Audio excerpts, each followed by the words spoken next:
Talking to DU, क्या CET DU लेगा? एकदम लेगा, इसमें कोई इफ बट नहीं है, एकदम रिटन। पहले क्या था, media report, there is no media report, now there is a written letter by VC of DU. This year they are going to take the Bachchan on the basis of entrance. This is clear. Now which entrance? Now they have said two types. They can take their own entrance if CUCET is not scheduled on time. अगर नहीं दे पाया तो वो अपना लेंगे, और अगर हो पाया तो वो CUCET के थ्रू ही देंगे. But government pressure is that कि there should not be more exam, बच्चा should not suffer preparing for more exam, filling more forms and all those things. एक एग्जाम हो जैसे IIT में होता है, जिस भी इंजीनियरिंग कॉलेज में जाना है, जैसे नीट होता है जिस भी मेडिकल कॉलेज में जाना है. Same way for the general courses, eco honours, BCom, BBA, BMS, journalism, in eco English honours, political science and all those thing के लिए एक एग्जाम हो. That exam is called as CUCET. आज भी होता है, 2020 में हुआ, 21 में हुआ, 18 में हुआ, 16 में हुआ, 12 में हुआ. पेपर मैं ऑलरेडी आप लोगों को ग्रुप पे भेज चुका हूं, वो एग्जाम हो. नाउ होता कैसे? अभी तक क्या होता था कि बहुत बड़े बड़े कॉलेजेस, बड़े बड़े यूनिवर्सिटीज इससे अटैच नहीं थे. कुछ यूनिवर्सिटीज, कॉलेजेस, 8-9 सेंट्रल यूनिवर्सिटीज थी, तो व्हिच वर टेकिंग द बच्चा on the basis of this exam. तो उन्होंने साइंस सब्जेक्ट के लिए तो अलग से सिलेबस दिया था, फिजिक्स, केमिस्ट्री, मैथ्स, बायो, ये अलग सिलेबस था. Paper 1 and paper 2 was the common paper. अगर आप लोग कहें तो मैं आप लोग को पहले एक सिलेबस शो करता हूं. I am showing you the syllabus, please look it first, then you will get to know. Can you all see my screen? You have to show like this. If I can see your screen, you are putting your like this. I will assume that. Now, देखिए, for science subject, these are science subject. If you see VWOC, BTech, electrical, BSc, geology, then all those things. For they have two paper. One is paper 1, paper 2. Paper 1 में, paper 2 में जाइए. पहले मैं सीधे जाता हूँ paper 2 में. देखिए इसमें क्या होता था. इनमें आपका, इन्होंने सिलेबस दिया था. किस चीज का दिया था? They have given a syllabus of physics. See after physics, तो क्या CUCET साइंस के बच्चों के लिए भी होगा? एकदम होगा. CUCET is not for commerce only, not for humanities only. This is for everyone whosoever is going into university, IIT, NEET को छोड़ के. नाउ, तो ये साइंस का सिलेबस था, फिजिक्स का. Then you have chemistry. Then मैं रीड नहीं कर रहा हूं, मैं आप लोग को डाल दूंगा जिसको भी चाहिए होगा. Mathematics, then bio. This was the syllabus for science subject. Now after science subject जो बाकी कोर्सेज थे उसके लिए उन्होंने क्या किया था, एक जनरल सिलेबस डाल दिया था. ये if you see these courses, BA, BCom, BBA, B.Ed, ये जितने you see the जितने भी कोर्सेज है, चाइनीज, मतलब जितने भी ग्रेजुएशन लेवल के कोर्स है, what ever the subject, management का हो, लॉ का हो, जितने भी कोर्स यूनिवर्सिटी में होते हैं, जर्नलिज्म का हो, ऑनर्स का हो, विदाउट ऑनर्स हो, उन सब के लिए इन्होंने जो सिलेबस दिया वो दिया ये देखो ध्यान से. English, numerical aptitude, analytical skills, reasoning, general aptitude, general knowledge, ये दिया. अब इंग्लिश में क्या पूछेंगे ये कहीं नहीं लिखा उन्होंने सिलेबस में. अब लेकिन हम कैसे एनालाइज करेंगे कि क्या पूछेंगे? तो मैं आपको बता रहा हूं, जो कुछ आपने 10th तक अपने CBSE की बुक्स में इंग्लिश में पढ़ा, क्या पढ़ा है? एंटोनिम, सिनोनिम्स पढ़ा है, प्रीपोजिशन पढ़ा है, आर्टिकल्स पढ़ा है, use of noun, pronoun and all those thing, syntax, यही चीजें इस एग्जाम में पूछी जाए, वही चीजें. उसके लिए कोई मतलब कोई अलग से इंग्लिश आपको नहीं पढ़नी है.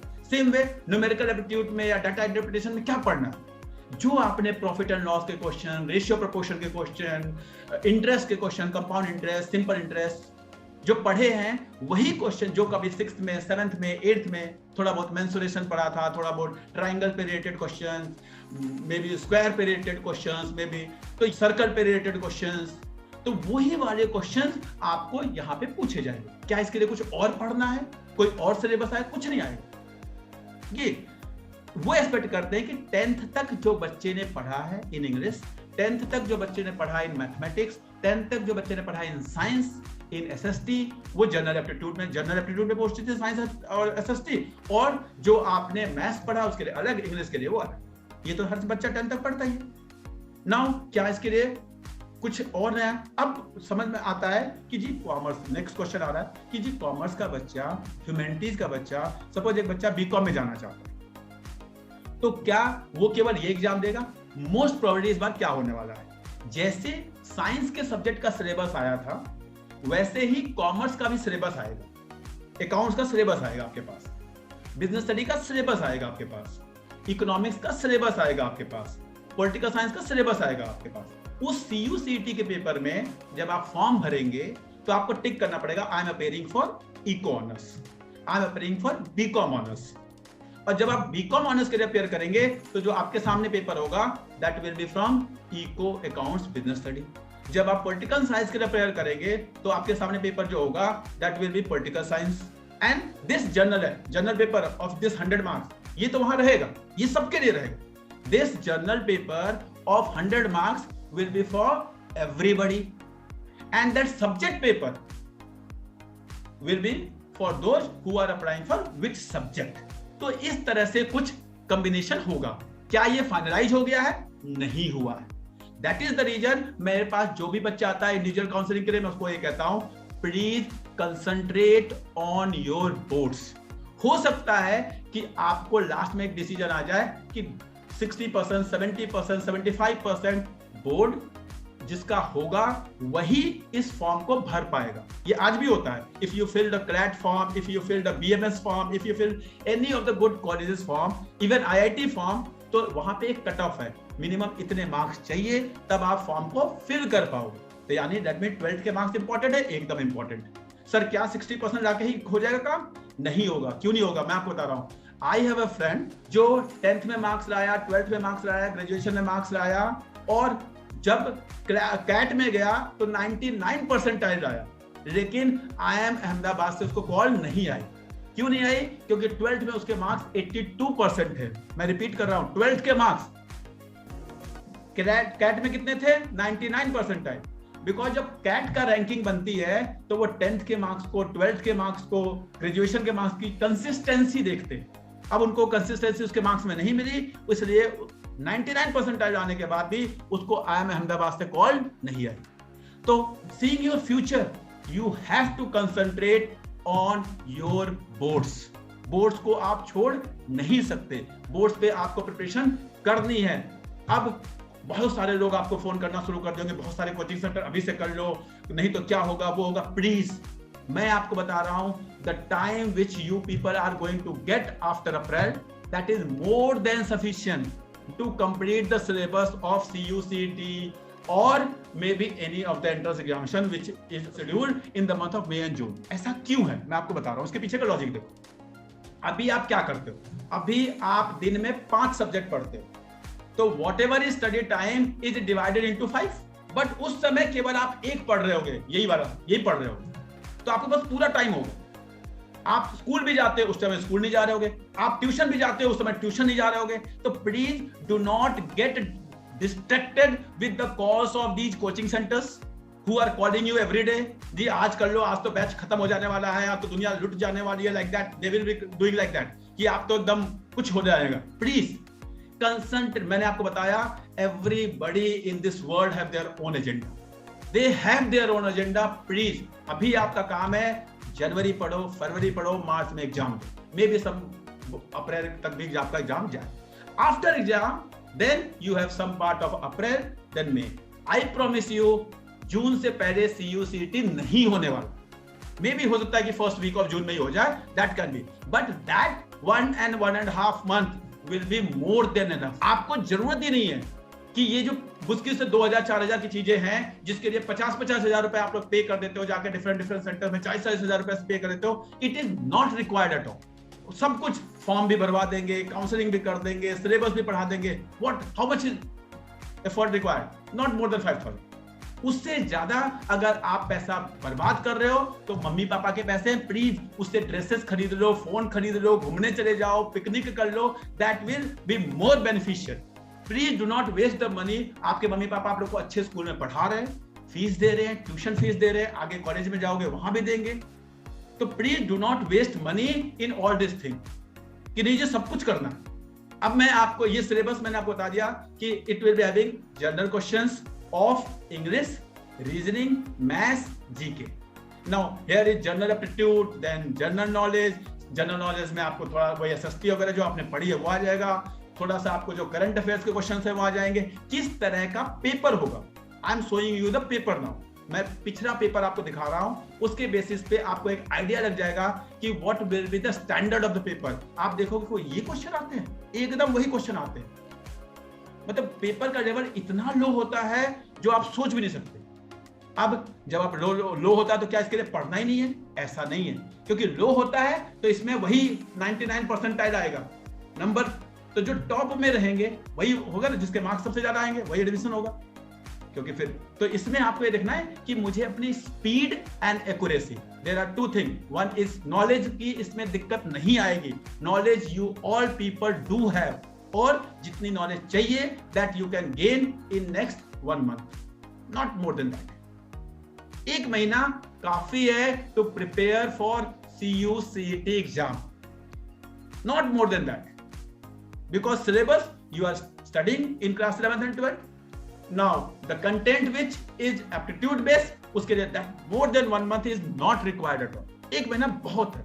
जिससे ना हो मुझे बताना सर कैसे पढ़ना, मैं टाइम टेबल आपको बना के दे दूंगा। 2 घंटे एवरी डे या 2.5 घंटे एवरी डे पढ़ लोगे after your board, more than enough. आपका एडमिशन जहां कहोगे वहां हो जाएगा, बस पढ़ना है वो 2-2.5 घंटे। तो लाइफ में ना मतलब बहुत ज्यादा वो नहीं होना चाहिए कि नहीं हम ये कैसे करेंगे वो कैसे, सब कुछ हो जाए। You people are the excellent people। मैं आपको बता रहा हूँ, ये जो तुम्हारी जनरेशन है ना, जितनी नॉलेज है तुम्हारे पास, जितनी स्किल्स है, उतनी नहीं होती थी हम लोग के टाइम में। हम लोग बहुत मतलब कुछ नहीं आता था हमें। तो आज के बच्चों को मैं बात करता हूँ, देखता हूँ, you people will do wonders. Please ये नेगेटिविटी से अपने आप को दूर कर लो। ये जो वर्ल्ड है ना, ये वर्ल्ड मतलब हर चीज हर जगह अपना फायदा देखता है, आपका फायदा कोई नहीं देगा। ना यूएससी देखेगी, ना स्कूल देखेगा, ना ट्यूशन वाले देखेंगे, ना कोचिंग वाले देखेंगे, वो हर कोई अपना फायदा देखता है। Same way you have to think about yourself कि जी मैं कितना कर सकता हूँ। हाँ जी, मैं स्कूल के लिए पढ़ रही हूँ, मैं अपना ट्यूशन पढ़ रही हूँ, अभी मैं इतना ही कर सकता हूँ। एंड इतना आप कर रहे हो तो आप बहुत कर रहे हो, ये भी मैं आपको बता रहा हूँ। You are not doing less. Now I am showing you the paper, which type of paper we have in this CU CET। Can you see my screen? Paper का स्टैंडर्ड देखोगे तो आपको लगेगा कि हाँ, this is the paper which I have already shared on different groups, but still I am showing so that if somebody has not seen, you people can see it. ये paper है, पुराना paper I have taken. There are many paper available on net. You can take it. See this. See the level of question. The average of 9 number is 30. The average of 5 number is this. The what is the 6th number? So बहुत simple है. 2/3 of what percent is 1/3? मतलब अगर आप calculate करोगे, मतलब इतने easy questions हैं। अभी हो सकता है आपको एक टाइम में न समझ में आए क्योंकि आप पहली बार देख रहे होगे, लेकिन इसको सीखने के लिए मुश्किल से अगर आपकी न्यूमेरिकल एप्टीट्यूड की 10 क्लास हो जाए, दैट इज मोर देन। और उसके लिए बड़े बड़े इंस्टीट्यूट में जाके आप लोग 50-50 हजार रुपए दे आते हो। व्हाई? I don't know. क्योंकि मम्मी पापा का फ्री में। अरे मम्मी पापा से उस पैसे से एप्पल का फोन खरीद लो, ज्यादा अच्छा है। थोड़ा सा एक किताब लेके पढ़ लो, ज्यादा अच्छा है उसके लिए। Do not waste the money. See the question. The numbers are in the ratio of 3:4:6. If their product is this, what is the largest number? एक को 3x लो, एक को 4x लो, एक को 6x लो, ठीक है, उनको मल्टीप्लाई करो, 3x into 4x into 6x equal this, तो नंबर निकाल लो, 6x की वैल्यू निकाल लो। मतलब अगर आप देखोगे बिल्कुल मतलब इनको कुछ भी नहीं है इन क्वेश्चंस को करेगा। The sum of this number is this, difference is 4, what ratio of the number, ठीक है। Now the sum of two number is 40, x plus y equal to 40, x minus y equal to 4, equation solve कर लो। तो ये मतलब आपको इन questions में बिल्कुल time नहीं लगने वाला बच्चा। डू नॉट मतलब किसी के प्रेशर में आके आपको नहीं अपना टाइम वेस्ट करना, नहीं जी अब तो हम पढ़ाई छोड़ दी अपने बोर्ड की और लग गए इन सब चीजों में। No, work on your communication skill, work on your leadership skill, work on your maybe social skills, work on your profile building. These all will give you a lot of benefit in future and you can crack all these examinations very easily. इसमें मतलब देखो question का standard देखो, अगर आप लोग, मैं show कर रहा हूं आप लोग, see the level of the question. ये सारे क्वेश्चन आप लोगों ने कब किए हैं? 4th में, 5th में, 6th में, मेरी बेटी 5th क्लास में, उसकी बुक्स में मैंने देखे हैं this type of questions. I have see the level of questions of mathematics. ये क्वेश्चंस ऐसे हैं जो अभी हो सकता है आपको एक झटके में देख के ना समझ में आए, लेकिन जब अगर आप 10 क्वेश्चन एक जैसे कर लोगे तो आपको लगेगा ओह यही था, इसी के लिए मैं कहीं 50,000 रुपए, कहीं 60,000 रुपए, कहीं 70,000 रुपए दे रही थी या दे रहा था। Not required at all.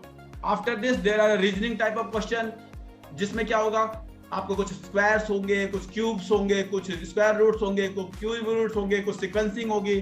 तो वो चीजें धीरे धीरे कर करके जब आप प्रैक्टिस करोगे तो आ जाएगा। I do not want to devote time in it how to solve this, लेकिन इन सब क्वेश्चंस को अगर आप ध्यान से देखोगे तो नॉट मतलब बहुत ज्यादा इसमें वो करने की जरूरत नहीं है। Concentrate on your psychology exam, concentrate on your political science exam, accounts exam, economics exam, physics exam, whatever the exam you are preparing for the board. आपके पास बच्चा, लोगों को नहीं पता लेकिन मैं बता रहा हूं आपको फर्स्ट टर्म में बहुत टाइम मिला था, सेकंड टर्म में बिल्कुल टाइम नहीं मिला है। अभी आपको सिलेबस कंप्लीट करना है, उसके बाद पेपर्स करने हैं, प्रैक्टिस करने हैं, राइटिंग स्किल्स की आपकी बिल्कुल डेवलपमेंट नहीं हुआ है क्योंकि आपने फर्स्ट टर्म का पेपर ऑब्जेक्टिव टाइप दिया था, ये सब्जेक्टिव हो सकता है। तो for that please work on that, give 10, 12, 13 papers with your school teachers, with your coaching centre teachers, whatever wherever you are going, work on that. Do not waste your time in all this thing कि हाँ इसको करने में बहुत। ये देखो, अगर आप यहाँ का जीके देखोगे तो डोगरी स्पोकन इन विच डोगरी आपको पता होना चाहिए कि, तो वो थोड़ा सा नोट्स होते हैं, बहुत बेसिक्स हैं, ये हर एग्जाम में आते हैं, पतली पतली बुक्स हैं, इनको आप पढ़ोगे बहुत आसानी से इसकी तैयारी हो जाएगी। इसके लिए आपको बहुत हु फाउंड खालसा नाउ, ये सब मतलब आप अगर इसका लेवल देखोगे ना तो ये which day UNICEF day, reasoning के क्वेश्चंस देख लो आप, मतलब मैं आपको बता रहा हूँ कुछ भी नहीं है बच्चा, ये कुछ भी नहीं है लेवल। डू नॉट कि हाँ किसी ने आपको बोल दिया था जी CUCT आने वाला है, अब तो दुनिया इधर से उधर होने वाली है। See the level of exam, TB, lungs, ठीक है, देन कैटरेक्ट कहाँ होता है, अब TB लंग्स में होता है तो कैटरेक्ट कहाँ होता है। मतलब इस टाइप के एग्जाम के लिए हम 50,000 रुपए पे करने वाले हैं, हम 60,000 रुपए पे करने वाले हैं। क्यों करने वाले हैं पता नहीं क्यों, क्योंकि ऐसा लगता है मेरे दोस्त ने कर लिया, मेरे दोस्त ने कर लिया तो मुझे भी करना है। अरे दोस्त ने कर लिया, बेटर है कि दोस्त ने कुछ अच्छा किया तो वो करो ना, मम्मी पापा के पैसे वेस्ट करने वाला काम क्यों करना है हमें। तो ये सब बेटा इसमें मतलब मैं आप लोगों को बता रहा हूं, if you see the level of exam it is not.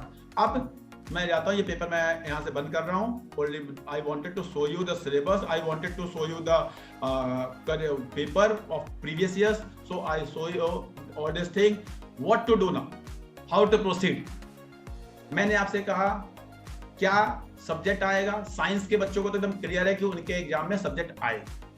Now humanities और कॉमर्स के बच्चों को क्या है, मैं आपको बता रहा हूं 99% either they will take the board weightage और they will take the subject exam, क्योंकि ये पॉसिबल नहीं है कि एक ह्यूमैनिटीज के बच्चे जो है CET के एग्जाम में अच्छा नंबर ले आए और उसको BCom ऑनर्स में एडमिशन दे दे, तो वो गलत हो जाएगा। इसीलिए they were suppose to take the subject exam, वो लेंगे।